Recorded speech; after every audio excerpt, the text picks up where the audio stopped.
시청자 여러분 안녕하십니까? 뉴스제이 시작합니다.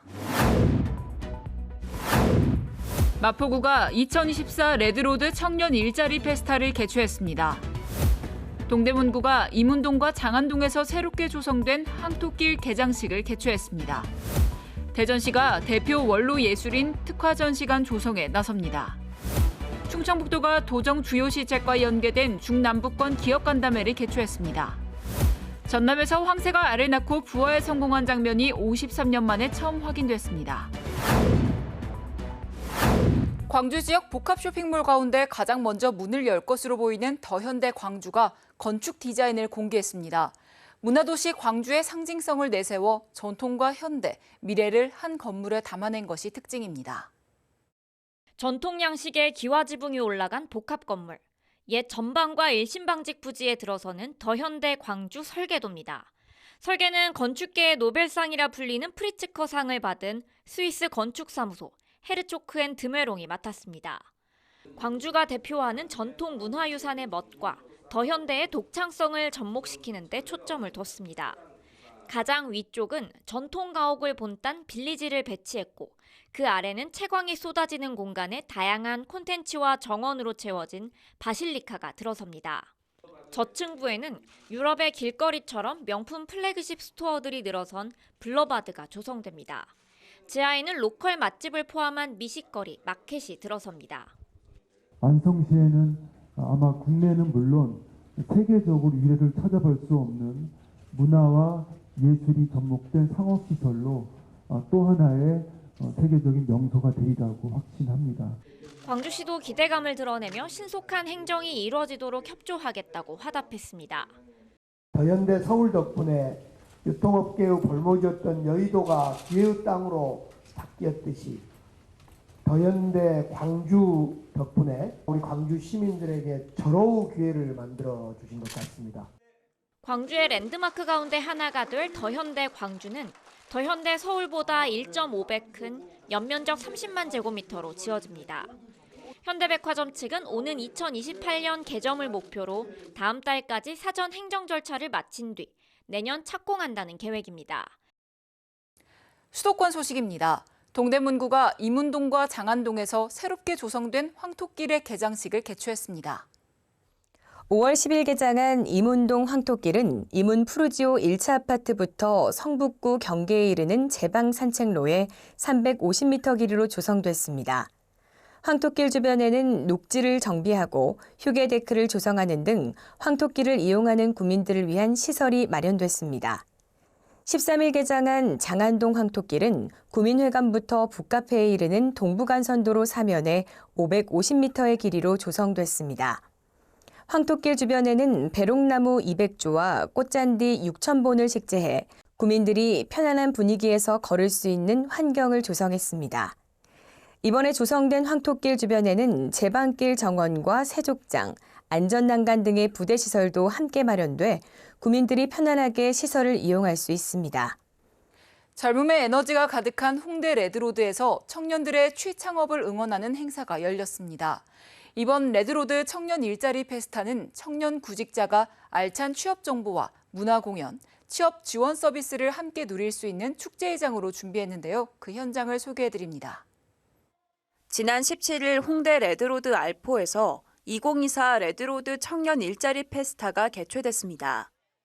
축제는 문화 공연, 취업 지원 행사관, 취창업 기관 홍보관으로 구성됐습니다. 이벤트 부스가 모인 취업 지원 행사관에서는 직업 역량 검사 및 성향 분석 서비스, 이력서 사진 촬영, 면접 메이크업 등 다양한 취업 지원 프로그램이 마련됐습니다. 기관 홍보관에서는 마포 청년나루, 서울 청년센터 마포, 마포구 고용복지지원센터 등 총 7개 취창업 기관이 참여해 기관별 일자리 정책을 소개하고 프로그램을 홍보했습니다. 특히 마포구청 1층에 소재한 마포 직업소개소가 이번에는 일자리 페스타 현장을 찾아 구인 구직 등록 및 전문 상담사와 1:1 직업 상담을 진행했습니다. 또 청년들을 위한 버스킹 공연과 함께 청년의 꿈을 주제로 한 파페라 가수 아리언의 노래가 있는 강연도 열렸습니다. 우리나라의 자살률은 OECD 국가 중 1위, 우울증을 겪는 환자는 100만 명이 넘는데요. 이번에 개최된 제24회 마포구 릴레이 복지포럼에서는 이렇듯 점점 심각해지는 정신건강 문제를 짚어보고 해결 방안을 논의했습니다. 지난 13일 마포중앙도서관 세미나실에서 제24회 마포구 릴레이 복지포럼이 열렸습니다. 마포구와 마포구 지역사회 보장협의체가 주최한 이번 복지포럼은 지역사회 내 정신건강의 새로운 이슈와 마포의 방향 및 대응이라는 주제로 개최됐습니다. 이날 자리에는 지역복지 발전을 위해 민관 사회복지 종사자와 지역사회 보장협의체 위원, 지역 주민 등 80여 명이 함께했습니다. 이번 포럼의 강연은 태화 샘솟는집 문용은 관장이 맡았으며 이후 지역사회 보장협의체 노정균 위원장이 좌장을 맡아 토론 및 질의응답을 진행했습니다. 이어서 광역시 소식입니다. 대구시가 파워풀 스타기업 세계사를 선정하고 선정식을 열었습니다. 대구시가 대규모 투자와 지역경제 활성화를 주도하고 미래 신산업으로 산업구조 혁신을 견인할 파워풀 스타기업 세계사를 선정하고 21일 선정식을 열었습니다. 파워풀 스타기업은 대구시가 지역에 200억 원 이상 투자 기업을 발굴해 지역을 대표하는 글로벌 기업으로 키운다는 목표로 올해 새롭게 추진하는 기업 육성 프로그램입니다. 이번에 선정된 기업은 THN, 덴티스, 영풍이며 앞으로 3년간 기업 성장을 위한 맞춤형 사업비와 산업시설 용지 분양 신청 시 가점, 금융특별우대 등의 지원이 제공될 예정입니다. 제2기 자치경찰위원회가 대구 시민을 위한 자치경찰이 될 것을 다짐하며 새롭게 출범했습니다.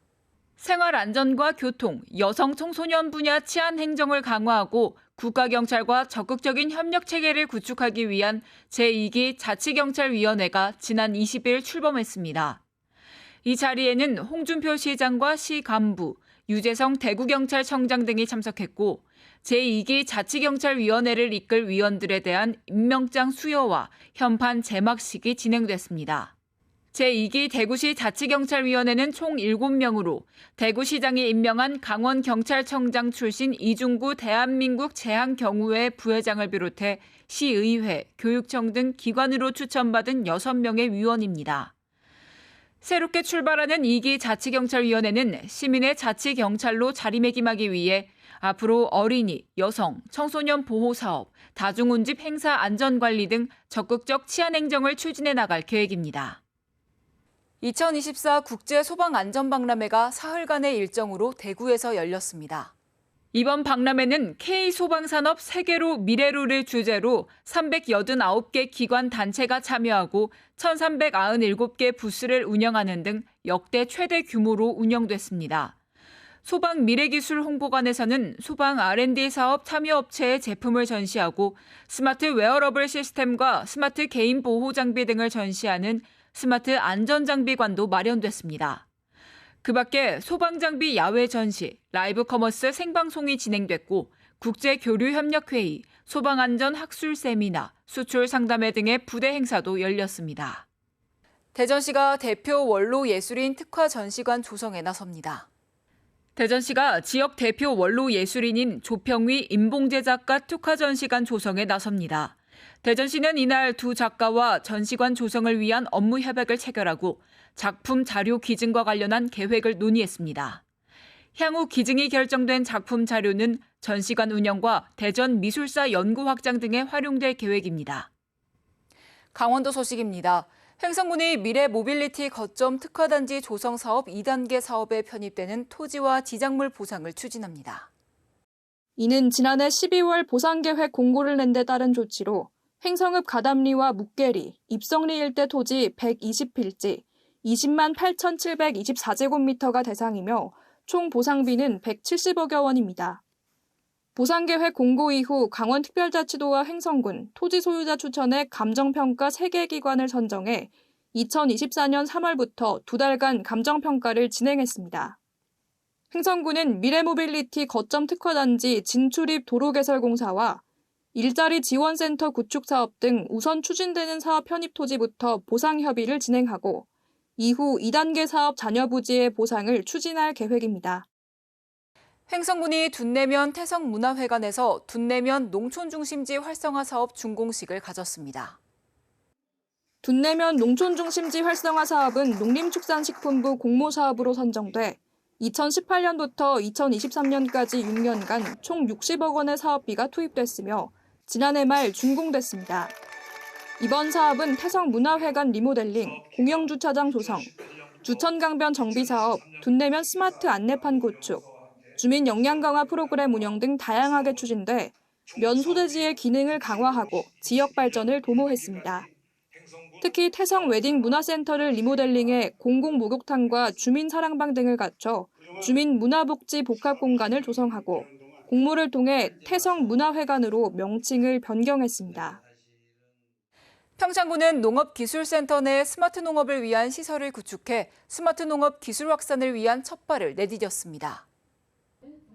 1,408제곱미터 규모의 테스트베드 교육장은 4구역의 온실과 기계실, 교육장 등으로 조성됐으며 복합 환경 제어 시스템으로 작물별 최적의 생육 환경을 유지하여 생산이 가능합니다. 180제곱미터 규모의 수직형 식물 공장은 2개의 재배실, 기계실 등으로 조성돼 1재배실은 고추냉이를 분무경으로, 2재배실은 딸기를 배지경과 분무경 방식으로 시험 재배합니다. 평창군이 2024년 상수도 분야 집중 안전점검을 실시했습니다. 이번 상수도 안전점검은 사회 기반 시설인 상수도 시설에 대한 집중 안전점검을 시행해 차질 없는 수돗물 공급 체계를 구축하고자 실시했습니다. 평창군 취정수장 12개소를 대상으로 한국환경공단 평창수도사업소와 주변 구조물 안전관리, 정수장 수처리제 저장, 투입시설 등을 집중 점검하고 그 결과를 국가상수도 정보시스템, 국민재난안전포탈 등에 공개할 예정입니다. 계속해서 충청도 소식입니다. 충북도와 충주시가 2024년 산업통상자원부 수소충전소 내 핵심 설비와 부품의 내구성 및 효율 향상을 위한 공모사업에 선정됐습니다.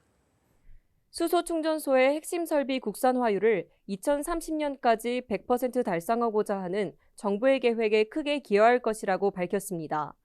본 사업은 수소충전소의 핵심 설비인 압축기, 냉각기, 충전기 등의 부품 내구성 1.5배 향상과 에너지 사용량 20% 저감을 목표로 고등기술연구원을 총괄 주관기관으로 기술 개발 및 통합 실증을 추진합니다. 이번 사업을 통해 수소충전소 운영의 안정성 강화, 경제성 개선, 수소충전 인프라 확대 및 수소경제 활성화를 기대하고 있습니다. 충청북도가 도정 주요 시책과 연계된 중남부권 기업간담회를 진행했습니다. 간담회에 앞서 중소기업 지원 사업에 대한 전반적인 설명과 1회 추경 사업에 대한 중점 설명이 진행됐고, 이어서 작년 3월 개소하여 남부권 사업을 추진하고 있는 충북과학기술혁신원 남부권혁신지원센터의 사업 설명이 진행됐습니다. 설명회 이후에는 김영환 충북도지사가 중남부권 12개 기업 대표와 함께 평소 중소기업의 발목을 잡는 애로사항을 해결하기 위해 논의하는 시간을 가졌습니다. 보령시가 함께 걸어보령 행사를 개최했습니다. 보령시 보건소에서 함께 걸어보령 행사를 개최했습니다. 보령 시민을 대상으로 개최된 이번 행사는 한내 인도교에서 궁촌 인도교 구간의 왕복 2.5km 코스로 건강 걷기 및 보행 자세 측정, 건강부스 운영 등 프로그램이 진행됐습니다. 계속해서 경상도 소식입니다. 경상북도와 도레이그룹이 신성장 분야에 대한 투자 양해각서를 체결했습니다. 경북 구미시가 지난 22일 도레이와 구미 국가산단 투자를 위한 양해각서를 체결했습니다. 행사에는 안덕근 산업통상자원부 장관, 이철우 경북도지사, 김장호 구미시장 등이 참석해 도레이의 구미산단 투자 발표를 축하했습니다. 이로써 도레이그룹은 경북 구미 국가산업단지에 5천억 원을 투자해 첨단 소재 생산시설을 구축할 계획입니다. 한편 도레이는 화학 섬유 분야 글로벌 기업으로 탄소 섬유 분야에서 글로벌 1위의 자리를 차지하며 엔지니어링 플라스틱, IT 소재, 화학 섬유 등 다양한 소재 부품을 생산하고 있습니다. 포항시가 포항국제불빛축제 막바지 준비에 박차를 가하고 있습니다. 동해안 밤하늘을 화려하게 수놓을 올해 불빛축제. 포항시는 최종 점검보고회를 가지고 안전을 최우선으로 축제 준비 상황을 꼼꼼하게 살폈습니다. 14일 포항시는 포항국제불빛축제 최종 점검보고회를 가졌습니다. 이날 보고회에서는 축제 주관기관인 포항문화재단 총괄 보고가 있었고 관련 부서 및 유관기관이 함께 축제 준비 현황 및 최종 보완 사항을 집중 점검했습니다. 포항시는 포항국제불빛축제의 성공적인 개최를 위해 축제 프로그램 안전성 보완, 교통대책 수립, 근무 인력의 적절한 배치, 각종 행정사항 지원 등 축제 전반의 모든 분야를 체계적으로 지속 점검하고 있습니다. 시는 남은 기간 동안 안전에 방점을 두고 축제 준비를 꼼꼼하게 마무리할 예정이며 안전한 축제 개최와 관람객 불편 최소화에 총력을 다해 대한민국 대표 불빛축제인 포항국제불빛축제가 다시 한번 포항을 빛내도록 한다는 방침입니다. 한편 2024 포항국제불빛축제는 5월 31일부터 6월 2일까지 3일간 영일대 해수욕장 일원에서 개최됩니다. 올해 축제에서는 불빛 드론쇼, 국제불꽃 경연대회, 축제의 하이라이트인 그랜드 피날레가 포항의 밤하늘을 수놓으며 관광객들의 눈길을 사로잡을 예정입니다. 광주 전남 소식입니다. 광주광역시가 답보 상태에 빠진 민군 통합공항 이전 문제 해결을 위한 적극적인 행보를 예고했습니다. 공항 이전 부서를 확대 개편하고 이번 주부터는 무안 군민들과 직접 만나 설득 작업에 나설 계획입니다. 강기정 광주광역시장이 군공항 이전 본부와 민간공항 업무를 담당하는 교통국을 합쳐 통합공항 교통국으로 개편하겠다고 밝혔습니다. 교통국에 민간공항 업무가 있고 이 군공항은 따로 본부가 국이 만들어져 있는 것을 합쳐서 하는 것이 여러 측면에서 효율적이겠다. 지지부진한 무안 통합공항 이전에 대해 강력한 추진 의지를 드러낸 것으로 풀이됩니다. 무안 군민들과의 접촉도 대폭 늘려나갈 계획입니다. 우선 이번 주 강 시장의 명의로 무안군 42,000세대에 보내는 약속의 편지가 발송됩니다. 통합공항 이전의 필요성과 무안 군민들이 우려하는 소음 문제를 설명하고 소음 영향평가 지도도 첨부할 방침입니다. 오는 24일부터는 무안군 9개 읍면 장날에 맞춰 광주시 관계자들이 직접 무안을 방문해 주민들에게 통합공항 이전 사업을 설명할 계획입니다. 당장 이번 주 금요일 장날을 시작해서 9차례의 장날에 우리 군공항 본부를 중심으로 홍보도 하고 무안 군민도 만나겠습니다. 지난달 24일 무안에서 열린 통합공항 이전 소음 대책 토론회에 이어 무안군 발전 계획을 주제로 한 2차 토론회도 조만간 개최할 예정입니다. 전남도의 중재가 힘을 못 쓰고 무안군의 무응답에 결국 광주시가 주민들을 직접 설득하겠다고 나선 것입니다. 행정 개편과 주민 접촉 등 광주시의 적극적인 움직임이 본격화되면서 군공항 이전 사업은 새 국면을 맞고 있습니다. 60대 남성이 옆 건물 주인의 집에 찾아가 불을 질러 방화범과 피해자 등 3명이 심각한 화상을 입었습니다. 이 남성은 자신의 건물을 불법 중축하려다 군청의 제재를 받았는데 피해자인 옆 건물 주인이 신고했다고 생각해 앙심을 품은 겁니다. 이른 아침 한 남성이 검은 봉지를 들고 옆 건물로 향합니다. 잠시 후 건물에서는 검은 연기가 치솟습니다. 소방대원들이 화재 진압에 나서는 한편 구급대원들이 부상자들을 연달아 구조해 현장을 빠져나갑니다. 전남 장성군의 한 건물에서 불이 나 25분 만에 진화됐습니다. 이 불로 가해자와 피해자 부부 등 3명이 심한 화상을 입었습니다. 소리 난 쪽 창문을 열었더니 제 며느리분이 소리를 지르고 계셨던 거죠. 살려주세요. 불났어요. 신고해주세요. 그러시더라고요. 60대 A씨가 옆 건물에 사는 60대 B씨의 집에 찾아가 인화물질을 뿌리고 불을 지른 것으로 전해졌습니다. A씨와 B씨는 건물 불법 증축 문제로 갈등을 빚었던 것으로 알려졌습니다. A씨는 자신의 건물 옥상에 증축을 하다 최근 군청의 제재를 받고 철거했는데 이를 B씨가 신고했다고 생각해 앙심을 품은 것으로 보입니다. 문제는 이게 뭘 하면서 밀어넣는다 하면서 이거 진짜라고요. 하지만 실제 신고 민원이 들어온 사실은 없었습니다.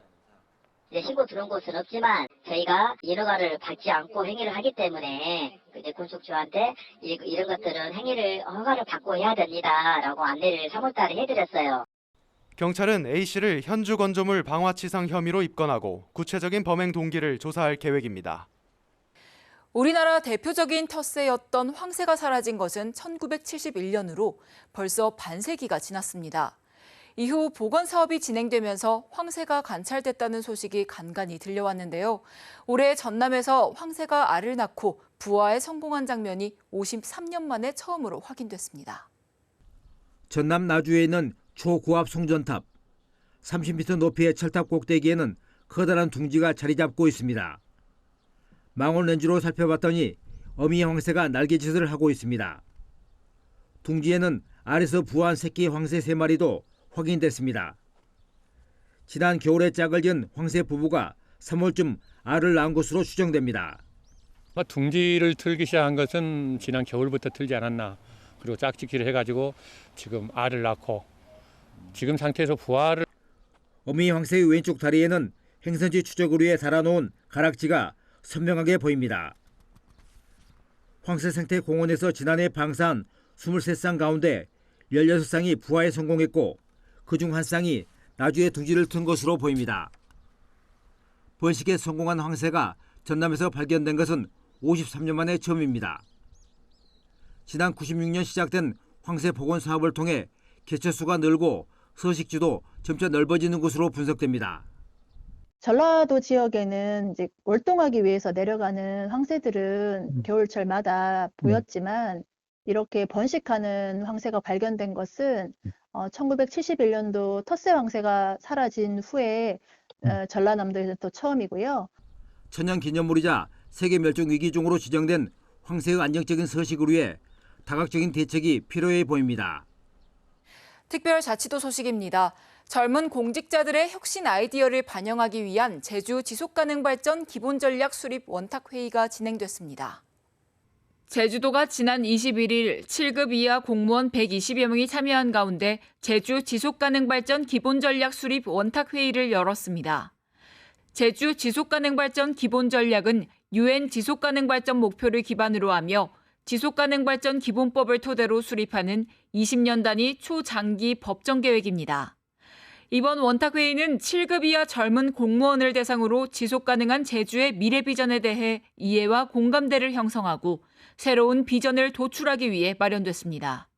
아울러 지속가능발전 기본전략 총괄 비전을 젊은 공무원들의 발표 과정을 거쳐 기본전략계획에 담아낼 방침입니다.